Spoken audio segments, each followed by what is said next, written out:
नमस्कार, news point लेकर हाजिर हूं मैं राजीव।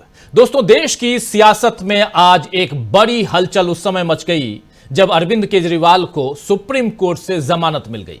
और इसी साल आपको याद होगा कि मार्च में चुनाव से ठीक पहले अरविंद केजरीवाल को दिल्ली आबकारी नीति मामले में घोटाले के आरोप में ईडी ने गिरफ्तार कर लिया था। एनफोर्समेंट डायरेक्टरेट ने या प्रवर्तन निदेशालय कह लें। और उसके बाद जून में सीबीआई ने इसी मामले में गिरफ्तार किया था। केजरीवाल को सीएम रहते हुए गिरफ्तार किया गया। यह देश में अपनी तरह का पहला मामला था और मार्च से लेकर अब तक कई बार केजरीवाल से इस्तीफे की मांग बीजेपी ने की। उन्हें सीएम पद पर रहने का कोई हक नहीं है, इस तरह की दलीलें बीजेपी ने दी। लेकिन केजरीवाल बीजेपी की इस मांग के आगे नहीं झुके और न ही आम आदमी पार्टी की सरकार के कामकाज में इससे कोई फर्क पड़ा। बीजेपी को पहली मात यही मिल गई थी, लेकिन अब केजरीवाल को मिली जमानत के बाद बीजेपी को और बड़ा झटका लगा है, क्योंकि हरियाणा चुनाव के ठीक पहले केजरीवाल जेल से बाहर आ गए हैं। वैसे पहले भी केजरीवाल को 21 दिनों के लिए जमानत मिली थी, आप याद कीजिए, और मई में उन्होंने लोकसभा चुनावों के प्रचार में हिस्सा भी लिया था। जहां तक ये देखिए, 21 मार्च को अरविंद केजरीवाल को ईडी ने गिरफ्तार किया। 10 मई को अंतरिम जमानत मिली 21 दिनों की। 2 जून को जेल वापसी हुई, यानी कि तिहाड़ में सरेंडर किया था अरविंद केजरीवाल ने। और 26 जून को तिहाड़ में रहते हुए सीबीआई ने इनको गिरफ्तार किया। और उसके बाद 12 जुलाई को ईडी मामले में जमानत मिल गई और 13 सितंबर यानी आज सीबीआई के मामले में जमानत मिल गई है अरविंद केजरीवाल को। और ये जमानत इस बार लेकिन जमानत देते हुए, केजरीवाल को जमानत देते हुए सुप्रीम कोर्ट की बेंच ने, 2 जजों की बेंच है सुप्रीम कोर्ट की, जस्टिस सूर्यकांत और जस्टिस उज्जवल भुइयां, इन दोनों जजों की बेंच ने संवैधानिक संस्थाओं के रवैये पर जो सवाल उठाए हैं उनमें बीजेपी के लिए अपना बचाव करना मुश्किल हो गया है। जस्टिस सूर्यकांत और जस्टिस उज्जवल भुइयां की पीठ ने केजरीवाल को 10 लाख के बॉन्ड पर जमानत दी, लेकिन इस दौरान दिल्ली के सीएम को सीबीआई द्वारा गिरफ्तार करने के समय और तरीके पर सवाल उठाए हैं। सीबीआई द्वारा जांच में असहयोग किए जाने का आरोप लगाने पर पीठ ने कहा है, यानी ये बेंच ने कहा है कि असहयोग का मतलब आत्म दोषारोपण नहीं हो सकता और इसीलिए इस आधार पर सीबीआई द्वारा केजरीवाल की गिरफ्तारी अस्वीकार्य थी। यह कहना है ये दोनों जजों की पीठ का कि असहयोग का मतलब आत्म दोषारोपण नहीं हो सकता और इसीलिए इस आधार पर सीबीआई द्वारा केजरीवाल की गिरफ्तारी अस्वीकार्य थी, वो सही नहीं थी। जस्टिस भुइयां, इसी बेंच के जो एक जस्टिस हैं उज्जवल भुइयां, उन्होंने कहा है कि जमानत एक नियम है और जेल एक अपवाद है। सभी अदालतों को यह सुनिश्चित करना चाहिए कि अभियोजन और मुकदमे की प्रक्रिया अपने आप में सजा का रूप न बन जाए। यह कहना है जस्टिस भुइयां का। जस्टिस भुइयां यही नहीं रुके, जस्टिस भुइयां ने साफ साफ कहा कि सीबीआई को यह तय करना चाहिए कि उसे पिंजरे में बंद तोता होने की धारणा से बाहर निकलना होगा, इसे ऊपर होना चाहिए।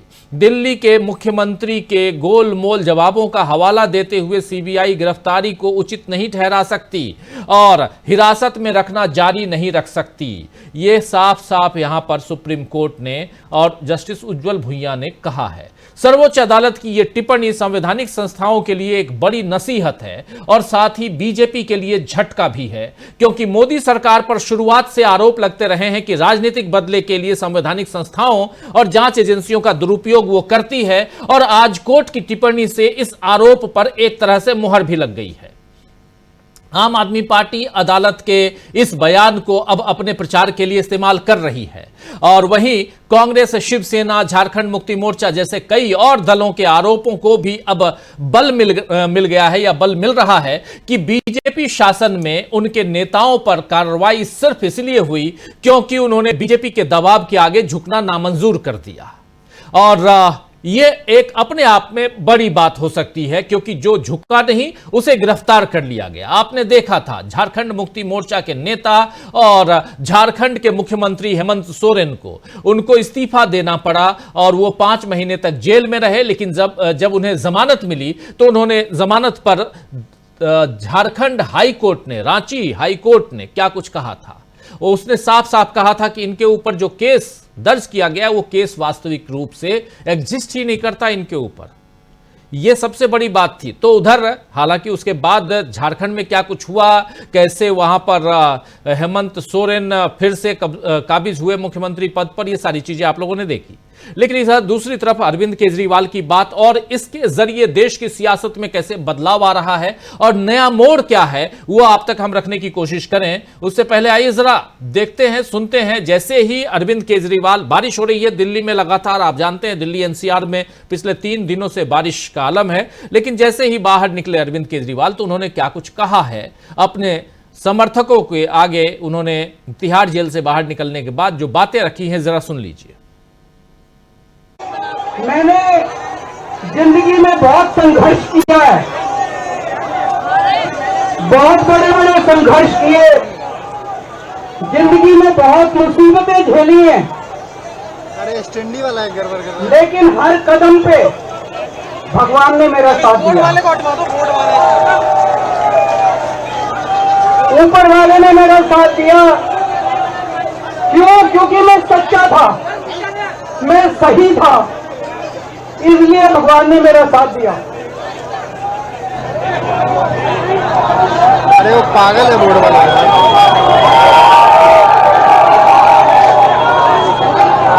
इन लोगों ने मुझे जेल में डाल दिया। अरे यार वो बोर्ड वाला। इन लोगों को लगा कि केजरीवाल को जेल में डाल देंगे तो केजरीवाल के हौसले टूट जाएंगे। आज मैं आपको कहना चाहता हूं, मैं जेल से बाहर आया हूं, मेरे हौसले 100 गुना ज्यादा बढ़ गए हैं।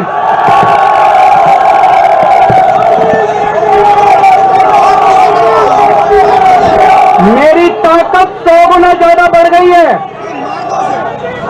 जेल की मोटी, इनकी जेल की सलाखें केजरीवाल के हौसले को कमजोर नहीं कर सकती। मैं भगवान से प्रार्थना करता हूं, क्योंकि आज तक ऊपर वाले ने मेरे को रास्ता दिखाया, ऊपर वाले ने मेरे को ताकत दी, ऐसे भगवान ने मेरे रास्ते दिखाया।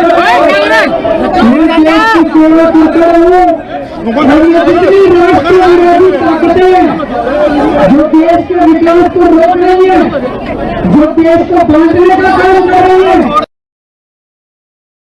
करने का काम कर रही है, जिंदगी भर में इनके खिलाफ लड़ा हूं, आगे भी ऐसे लड़ता रहूंगा। भारत माता की। तो कह रहे थे यहां जिंदगी भर इनके खिलाफ लड़ता रहा हूं और आगे भी ऐसे ही लड़ता रहूंगा।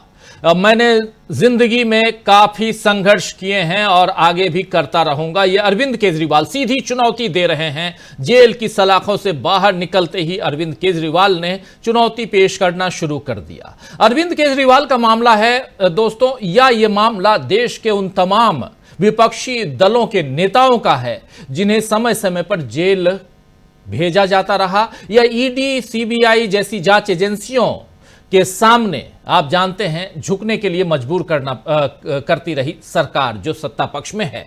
और पिछले 10 साल में जो कुछ हुआ है उसकी परिणति आप लोगों ने देखी है। तो ये सब कुछ आखिर क्यों है?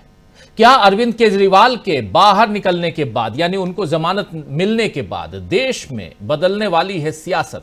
एक बड़ा सवाल है। और क्या पलट जाएगा चुनावी खेल?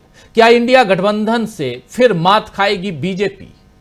ये सारे सवाल इसलिए क्योंकि चुनाव सामने हैं और अब अरविंद केजरीवाल बाहर हैं। और मात्र सिर्फ अरविंद केजरीवाल का मामला नहीं है, ऐसे कई सारे मामले। आप याद कीजिए कि राहुल गांधी ने कुछ दिनों पहले वायनाड से ट्वीट किया था। वायनाड में थे वो और रात को 1:30 पौने 2 बजे उन्होंने ट्वीट किया था और कहा था कि ईडी सोर्सेस से मुझे पता चला है कि ईडी मेरे घर पर छापे की तैयारी में है।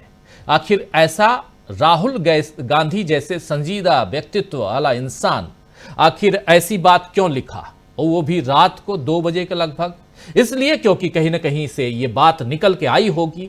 और यही सब कुछ तो अरविंद केजरीवाल या हेमंत सोरेन या ऐसे नेताओं के साथ भी होते रहे हैं। ऐसी चीजें, घटनाएं घटती रही हैं जिसमें आज आप अरविंद केजरीवाल को देख रहे हैं। लेकिन इससे भी बड़ी बात कि यहां सुप्रीम कोर्ट, उसमें भी जस्टिस उज्जवल भुइयां ने जो बातें कही हैं वो बहुत मायने रखती हैं। जस्टिस उज्जवल भुइयां ने आज सीधे सीधे सीबीआई को लताड़ लगाई है, फटकार लगाई है कि तुमने जो किया है यह गलत किया है। हालांकि 2 जजों की पीठ है, एक जज इस केस को पूरे खारिज नहीं कर सकते, तो इसीलिए यहां मामला सिर्फ और सिर्फ जमानत की है का है। जमानत एक नियम है और जेल एक अपवाद है, यह जस्टिस उज्जवल भुइयां ने कहा है। सभी अदालतों को यह सुनिश्चित करना चाहिए कि अभियोजन और मुकदमे की प्रक्रिया अपने आप में सजा का रूप न बन जाए। छोटी मोटी बात नहीं है, बहुत बड़ी बात। लेकिन चलिए, इन सब से इतर देश की सियासत में इसका क्या असर पड़ने जा रहा है।